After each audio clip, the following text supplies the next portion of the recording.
The resilient Jenkins have been getting away with a lot for way too long, but now it is all catching up with them. The lies, the manipulation, the neglect, everything they thought they could hide is being dragged out into the open. And the so-called resilience they built their online image on, that is crumbling fast, piece by piece. This isn't just a rough patch, it is a collapse, and for many who've been watching this train wreck unfold for years, it feels like justice, like accountability is finally catching up. Let us walk through all the recent events that have exposed just how far gone Stephanie and Drew Jenkins really are. This is a new behavior, this is a pattern, and now it is finally coming undone. The week began in chaos. Stephanie got exposed, and this time there was no sugarcoating or spinning it. The way she treats her children, or rather, the way she treats them unequally, was caught on full display. The internet saw everything. The difference in how she celebrated Deshawn's birthday compared to her middle daughter's birthday said it all. When it came to Deshawn, Stephanie had no real plans. No countdown posts, no birthday excitement, not even a sense of urgency. She casually mentioned that she had not gotten him a gift yet and decided on the actual day of his birthday to rush over to Dollar Tree. She picked up whatever she could find with no real thought or effort. It felt like a chore, not a celebration. There was no joy in her tone, no build-up, no planning, just a scramble to make it look like she cared. She tossed together a few random items, probably things she could afford quickly, and that was it. No theme, no cake with his name on it, not even a decent setup. It was almost like she wanted to check it off her to-do list more than she wanted to make Deshawn feel loved or special. So yesterday was our son's 9th birthday, and we did what we could to create some magic for our kiddo. Birthdays don't look the same in every household, so let's keep that in mind before we go to a judgmental state on this video, okay? Thank you. See, so our kiddos, they're going to be overjoyed if Drew and I put the most effort we can into getting the gifts that they asked us for. Our kiddos love our cooking, so a nice home-cooked meal is going to be a win-win for them every time. And most importantly, family time. We are a tight-knit family, and we enjoy our time as a family. So with that said, we started our day yesterday by going to Fred Meyer and getting the gifts that he asked us to. Then we stopped at Dollar Tree and got some decorations to decorate his bed before he showed back up from school. And once he got home, he got right into his presents, and then we went right outside and had some family time. And then we had our family dinner. His decorations? A couple of balloons Leslie taped to the end of his bed. No lights, no banner, no surprise factor. But when it came to her daughter, everything changed. The energy, the tone, the effect. She talked about her daughter's birthday in advance. She planned it. She posted about it. She pre-ordered the gift so it would arrive before her birthday. She hyped up the day like it was the event of the year. What I was trying to say was, I'm about to have my butt in the shower. It's my daughter's 8th birthday today, so we're going to get that going probably when she's going to go get the cupcakes, because they like to bring cupcakes with them to school. They go get those. We're going to have a normal morning routine with them going to school. While they're at school, we do our normal, I don't know, but what we like to do on their birthdays while they're at school. We go make our rent, get everything to decorate while they're gone. Her birthday presents already came in the mail, so yeah, it should be exciting. It's my baby girl's 8th birthday. And when it finally came, she transformed their tiny motel room into a festive space. There were balloons hanging all around, coordinated colors, streamers, and little treats set out. She made it an experience. It was the kind of attention and preparation that shows a child, you're important to me, I see you, I want this day to feel magical for you. And Deshawn, he got none of that. Just a bed with balloons. No magic, no message. So I'm just getting the chance to post our daughter's birthday vlog.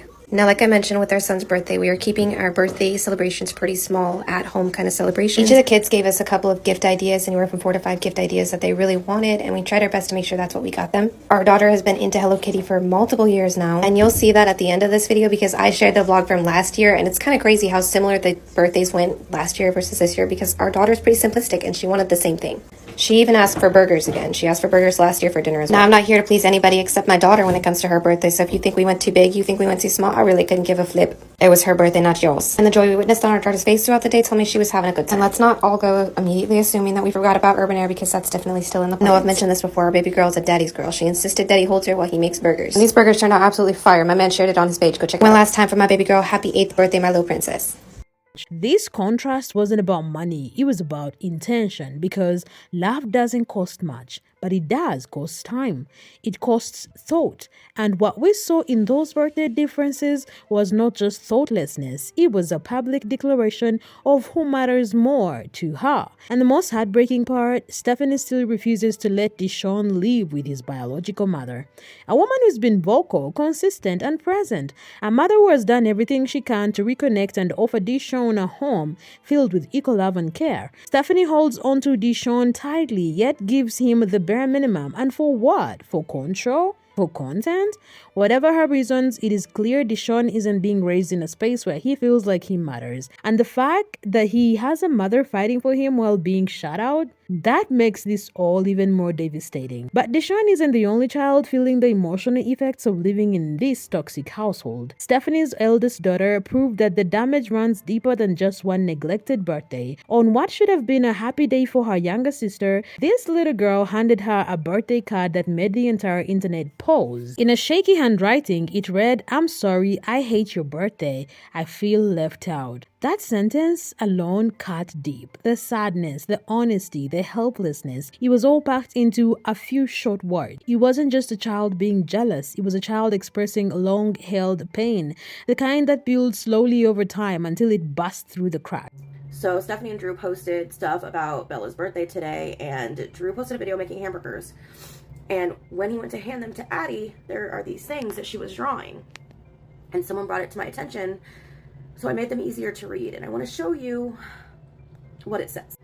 I am bawling. It says, "I'm sorry, but I hate your birthday. I feel left out or lonely." I don't know which one it says. But this is so fucking sad. Like, you guys, I almost didn't want to post this, but I'm being tagged and asked what I think about this. And I think that this is heartbreaking. And I did not do anything to this other than make it more clear to read and zoomed in. These poor kids, bro. The other picture is some kind of drawing. I don't know if it's them playing outside.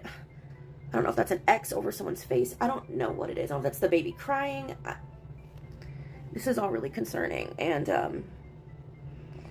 I'll probably be live tonight because this has to be talked about. And I have sent it out to Stephanie's mother. And she did not stop at words. The card was filled with sad stick figures. One, clearly meant to represent herself, was crying. The others, presumably her siblings, were smiling, happy, together. That drawing said everything. It was a visual cry for help from a child who felt invisible in her own home. A child who felt pushed to the background while everyone else got love and celebration. And then there was her handwriting, the misspelled words, the uneven letters. At her age, she should be building confidence in writing and communication, not struggling with the basics. It was another quiet sign that something bigger is wrong, that she's not getting the educational support that she needs, that no one is helping her grow. Well, most of the kids her age are writing stories and reading books. She's writing apology notes for hating birthdays and drawing pictures of her sadness. Stephanie isn't working. She's not saving up to improve her children's education. She's not even homeschooling. Instead, she's glued to TikTok, filming lives and trying to convince the world that she's the perfect mom. But behind that camera lens, her kids are slipping through the cracks. They are falling behind, not just academically, but emotionally. This is emotional neglect in its rawest form. It is not loud. It doesn't always show up in bruises or tantrums, but it shows up in cards like this, in the quiet heartbreak of a child trying to make sense of why she feels unloved. The card wasn't just a sweet note, it was a lifeline, a desperate expression of pain, a child screaming without actually raising her voice, that she's drowning in a home where no one is paying attention.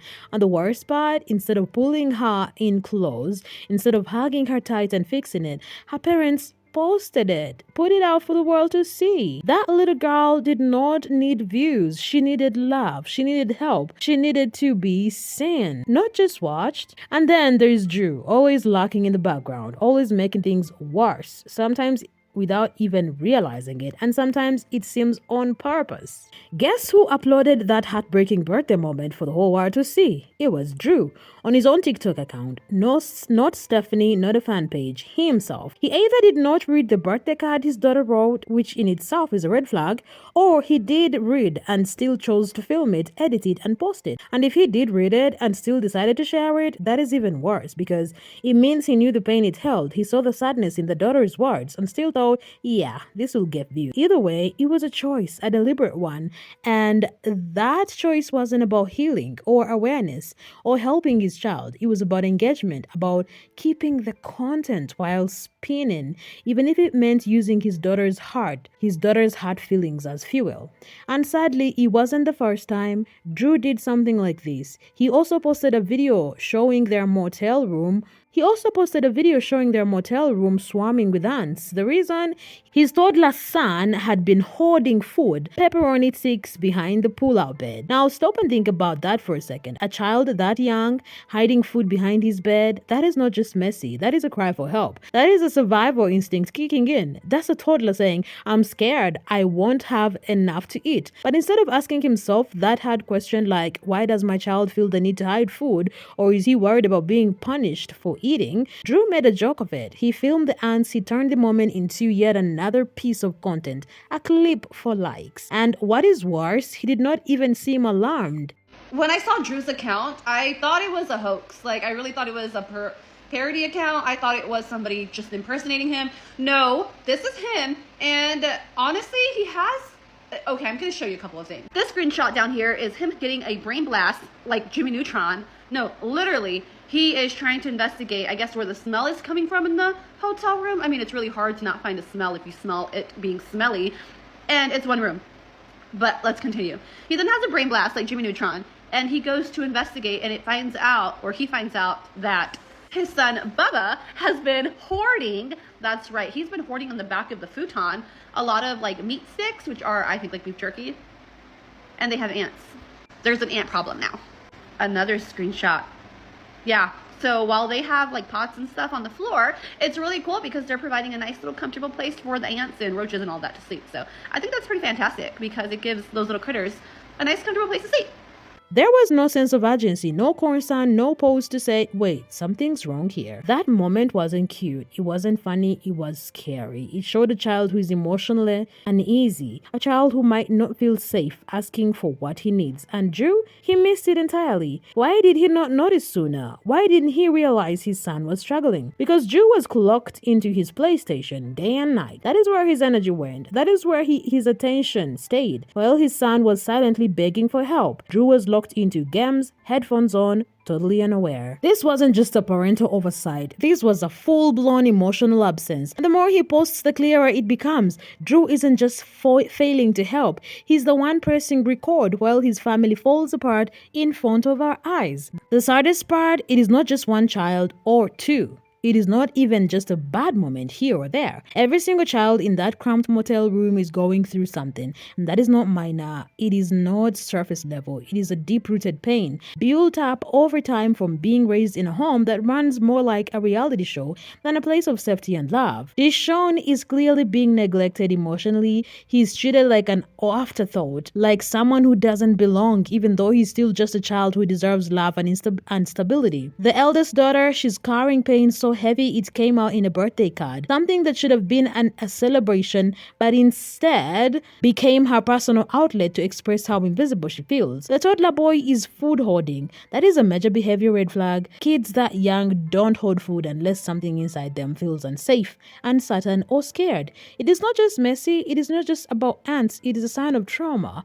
Even the baby, too young to express herself with words, has been caught in videos being cared for by her elder sister, not her parents. That is not normal. That is not fair. And yet, Stephanie and Drew continue to act like, oh, this is just the internet being too dramatic or too sensitive. They minimize, they deflect, they gaslight. But there is nothing dramatic about a child being pushed to parent their siblings. There is nothing exaggerated about a child crying out in a birthday card and hoarding food behind furniture. These are real, visible signs of emotional struggle, aren't one-off moments. They are not taken out of context. They are not rumors. They are patterns, they are warning signs, and they are all playing out in real time on public platforms where anyone paying attention can see the truth. It is not the world being too sensitive. It is Stephanie and Drew being too careless. While most kids are either outside riding bikes, laughing with friends, or spending time exploring who they are at school, this little girl is trapped inside a motel room. Her playtime has been swapped out with responsibilities meant for adults. She isn't learning math or reading storybooks, she's learning how to burp a baby. And for what? Because Stephanie and Drew are too busy chasing influencer status. They are constantly on live, constantly filming, constantly trying to maintain a public image of control and togetherness. Meanwhile, their children are being forced to grow up way too fast. Drew from the Resilient Jenkins has his account back up, and some things that I noticed that just really send me into a spiral is the fact that the middle child here, I think she said she was 8 years old, I believe that's her, is always taking care of the baby. This is such a huge irk for me because you're over there. First of all, 9 to PS5 Drew is back there with his headset permanently attached to his head, while his beautiful queen is right next to him, can't get like two inches away from him. She's always so close to him. But I see the baby constantly laid like really close to the edge of the futon, or the older baby right there, the 8-year-old watching him. This, like, why have kids if you're not going to take care of them? And why are you going to have your little kids take care of your younger kids? Like, why are you doing this? I don't know. This just really, it just really grinds my gears, sautés my onions. I don't know. This isn't just unfair, it is dangerous. It robs a child of their right to be a child. It creates invisible scars that can last for years, if not a lifetime. When children are pushed into caregiving roles before they are emotionally or mentally ready, it does not just cause momentary stress, creates lasting damage. It can lead to burnout at an early age, to anxiety that builds into panic, to resentment that a child doesn't even know how to express. These kids are not built to be second parents. They are supposed to be protected, not pressured. And this same daughter, the one who wrote that heartbreaking birthday card saying she felt left out, she's not just feeling ignored, she's being emotionally overused. She's probably wondering why no one is helping her, why no one sees that she's carrying too much, and why her childhood feels more like a job than joy. It is heartbreaking to imagine her being woken up at night to help with a crying baby, or being asked to give up her only free hour after school because her parents are too busy filming to parent themselves. This is how resentment starts. This is how childhood trauma begins, and the fact that it is all happening under the public eye makes it even more disturbing. No child should feel like they are raising their sibling while their parents are playing make-believe online, and that is heartbreaking. The irony, most of this evidence, the emotional damage, the dysfunction, the chaos is coming from Drew himself. Not from leaked documents, not from bitter exes, from his own camera roll, from his own hands. He keeps uploading it like a man unaware of what he's truly exposing. He's turned his page into a gallery of red flags, a public diary of parenting failure. And the wildest part, he acts like we're supposed to be impressed. Video after video, post after post, clip after clip. It's like he's documenting his own downfall in real time, giving us all front row seats to the unraveling of his own family, and yet still performing like everything is normal, still smiling for the camera, still pretending they're happy, functional family unit. But let's be honest, Drew isn't just accidentally revealing this myth. There is an awareness to what he posts. He sees the comments, he sees the reactions, he knows what goes viral. So when he posts his toddler hoarding food or his daughter writing heartbreaking birthday cards, he knows it will stir up people. This isn't clueless parenting. This is exploitation. And the more he posts, the clearer it becomes. Drew isn't just failing his kids, he's using their pain as performance, as currency. So, no, Drew isn't innocent. Far from it. He's the director, the cameraman, and the villain of his own family's documentary. And that is the worst part. The worst part is he keeps hitting record. So let me get this straight. The Resilient Jenkins and all their little minions are so mad because I speak the truth. And you know what I don't do? I don't involve my children in what I do online. When it comes to speaking up on bad moms on this app, I do not involve my kids and I do not tell them what I do, what I talk about, and who I'm talking about. Meanwhile, Stephanie is putting a camera in her children's faces while they're looking off to the side because she's over there coaching them on what to do. And that's her way of having her kids address the haters online. Now, why do kids need to be involved in internet drama? I don't know, but y'all could never put me in that category. And that's why y'all are really, really mad. I've shown my house, I've shown days in the life, I've shown vlogs, I've shown literally my whole entire life on this app for years, and y'all can never sit here and call me a bad fucking mom. All y'all do is make videos of me saying that I'm talking about them, but you're talking about me talking about them. So what the fuck does that make you? You're a hypocrite. Anyway, let us talk about the court case, because this is where Drew's reckless choices caught up with him in a way that can no longer be ignored. Drew was scheduled to attend a child support hearing for his 12-year-old son with his ex, Alita. This wasn't just any hearing, it was a legal opportunity for him to show responsibility, to step up as a father, and to work out a payment plan that could finally support his son's basic needs. This was a moment that could have helped turn things around, a chance to show the court, the world, that he was willing to take accountability. And what did he do with that chance? He blew it completely. He did not show up, did not call the court, did not send a lawyer. He did not even try to reschedule. It was as if the whole thing did not matter to him at all. And that silence, that absence, it spoke volumes. It wasn't just irresponsible, it was insulting to the court, to Alita, and most importantly to his son. The judge, clearly fed up, did not waste time.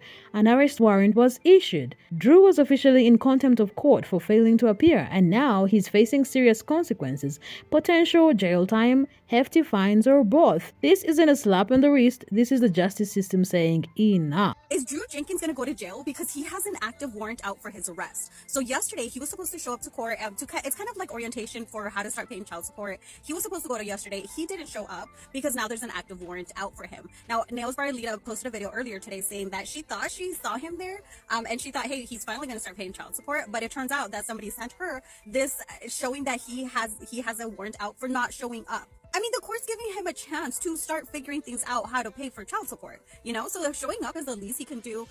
But what do you guys think? Are you guys surprised? Now, every day that passes, we're just more and more concerned for the kids. Yesterday, he accidentally showed on one of his videos a letter from one kid to another kid, kind of saying like, I'm sad when your birthday comes around because I feel more alone. And it just shows the kids are not doing okay. It shows that neither parent is doing what they need to do to make sure that their kids are okay. I mean, that letter was out in the open. I'm sure they read it. I'm sure they saw there's, things are not going right. And people just keep comparing how Drew's son is treated completely different than, Stephanie's daughter. And it just makes it really hard to talk about them sometimes, honestly. But with this, I'm just shocked that he's, has a warrant out for his arrest. And how is Stephanie going to be able to do all this by herself? And here's where it gets even worse, not just for Drew, but for Stephanie and the children caught in the middle. While Drew is behind bars, Deshawn's biological mother, Desiree, finally has an opening to do what she's been trying to do for years: fight for her son.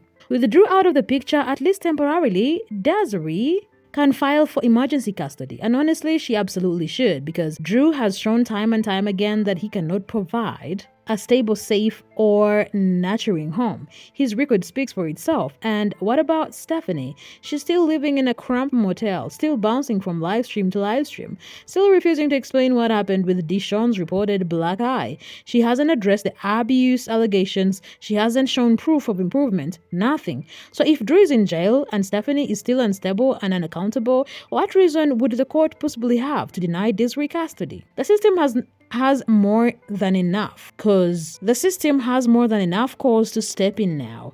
The door is open, and for the sake of Deshawn and all the other kids involved, it might finally be the time for someone else to take over. Isn't more content or more excuses. They need protection, they need stability, they need parents who actually show up. Everything is collapsing fast and all at once, with Drew facing legal consequences and the internet turning its full attention to the chaos inside their home.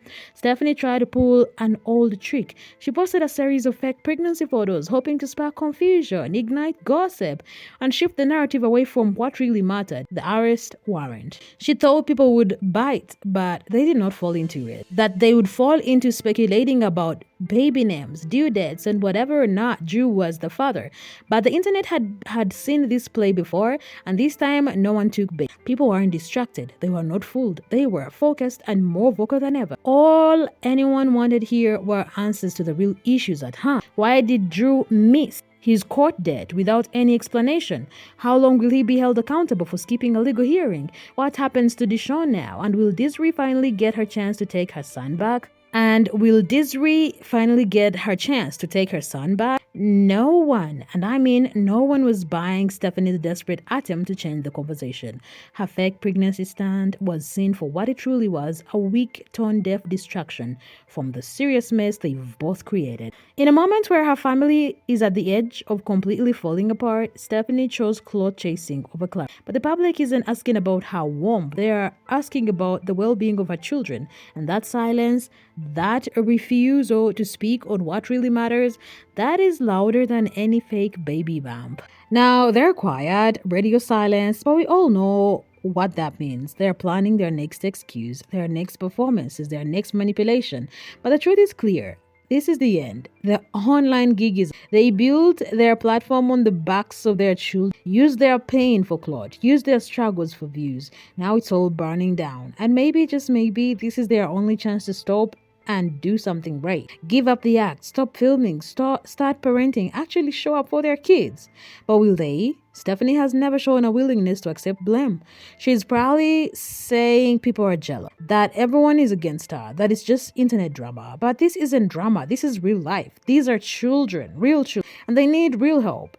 If Stephanie and Drew can't give that to them, then someone else needs to, because enough is enough. Let me know what you think in the comments. Do you think the Jenkins can come back from this, or is this the end of their messy, harmful reign? Like and subscribe for more updates, because something tells me this isn't over yet.